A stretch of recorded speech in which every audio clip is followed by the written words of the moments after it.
بسم اللہ الرحمن الرحیم نحمدہ و نصلی علی رسولہ الکریم اما بعد باب فی العقیقۃ ابو داؤد باب فی العقیقہ یہ عقیقہ کے بارے میں عقیقہ جو مسنونہ عمل ہے اس کے متعلق یہ باب ہے۔ بچے کی پیدائش کے اوپر بطور شکرانہ شریعت نے جاہلیت کے زمانے میں بھی یہ عقیقہ تھا، لیکن اس کا تھوڑا طریقہ کار مختلف تھا۔ اب اسلام میں آنے کے بعد اس کا تھوڑا سا طریقہ تبدیل ہوا۔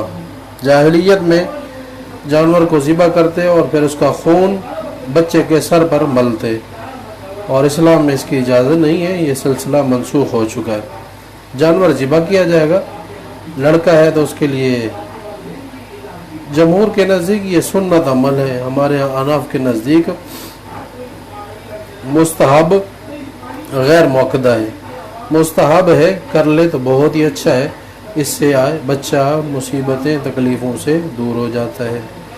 جبکہ حنابلہ کہتے ہیں لازم ہے، کہ ان کی دلیل یہ کہ بچہ بندھا ہوا ہوتا ہے عقیقے کے ساتھ، آخرت میں ان کے نزدیک وہ بچہ سفارش نہیں کرے گا، شفاعت نہیں کرے گا اپنے ماں باپ کی جن ماں باپ نے عقیقہ نہیں کیا۔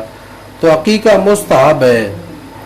اعلیٰ درجہ تو یہ ہے کہ لڑکے کی طرف سے 2 بکرے یا بکریاں، اور لڑکی کی طرف سے 1 بکرا یا 1 بکری، اور اس کی جو عمر ہے وہ قربانی کی عمر کی شرط ہے، یعنی 1 سال کا کم سے کم بکرا یا بکری ہو۔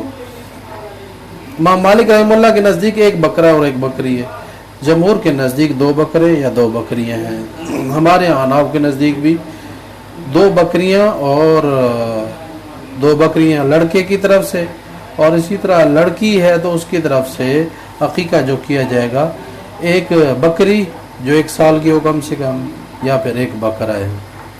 یہ مستحب ہے 7ویں دن کرنا، اور 7ویں دن نام بھی رکھا جائے، اس کا سر کے بال بھی مونڈے جائے، اور اس کے بعد اس کا گوشت تقسیم بھی کر سکتے ہیں، کھانا بھی کھلا سکتے ہیں۔ عقیقہ عقن سے ہے، اور عقن شکن کے معنی میں، یعنی ٹکڑے ٹکڑے کرنا، اس سے بال بھی اتارے جاتے ہیں، اس معنی کے اندر بھی ہے، اور گوشت جو قربانی کا یعنی عقیقے کا بکرے کا وہ بھی ٹکڑے ٹکڑے کیا جاتا ہے، اس لیے یہ عقیقہ عقن شکن کے معنی کے اندر ہے۔ البتہ جو دوسرے معنی میں عقوق نافرمانی کے معنی کے اندر استعمال ہوتا ہے تو وہ یہاں مراد نہیں ہے۔ 7ویں دن نام رکھا جائے، اور 7ویں دن سے پہلے بھی نام رکھ سکتے ہیں، لیکن بہتر 7ویں دن ہے، اس سے پہلے بھی نیک نام سے پکار سکتے ہیں بچے کو۔ اور 7ویں دن اگر عقیقہ نہیں کر سکے تو پوری زندگی میں اسی دن کے اعتبار سے عقیقہ کیا جائے۔ 7ویں دن نہیں کر سکے تو فقہا یہ فرماتے ہیں کہ پھر 14ویں دن کر لے، 14ویں دن نہیں کر سکا تو پھر 21ویں دن، 21ویں دن بھی نہیں کیا تو جب بھی کرنا چاہے تو عقیقہ تو ہو جائے گا، لیکن یہ عقیقہ صدقے کے معنی کے اندر ہوگا، صدقے کا ثواب ملے گا۔ لیکن یہ کہ اس کی بھی ترتیب یہی ہو کہ 7ویں دن کا اعتبار ہو۔ مثلا بچہ جمعے کے دن پیدا ہوا ہے تو اگلی جمعرات کو، آنے والی جو جمعرات ہے تو جمعرات کو عقیقہ کیا جائے، تاکہ یہ 7ویں دن کا عمل آ جائے۔ ام کرز کعبیہ رضی اللہ عنہ کہتی ہیں قالت سمعت رسول اللہ صلی اللہ علیہ وسلم یقول عن الغلام شاتان مکافیتان وعن الجاریۃ شاۃ، قال ابو داؤد سمعت احمد قال مکافیتان مستویتان او متقاربتان۔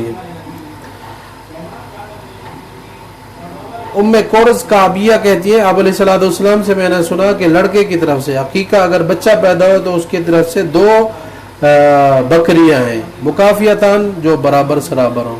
برابر سرابر یہ ہے کہ 1 بکری کی عمر 1 سال ہے تو اس کی بھی قریب قریب ہو، یا کم سے کم صورت یہ ہے 1 سال سے نیچے نہ ہو، اوپر ہو۔ دوسرا یہ ہے کہ قریب قریب میں ذبح کے، ایسا نہ ہو کہ ابھی ایک ذبح کی اگلے سال ذبح کر رہا ہے، ایسا بھی نہیں، تو ایک ساتھ 2 بکریاں۔ اگلی روایت ام کرز رضی اللہ عنہ سے، اس میں بھی یہ الفاظ ہے، آپ علیہ السلام نے ارشاد فرمایا اقروا علی الطیر، اقروا علی الطیر علی مکانتها، قالت وسمعت یقول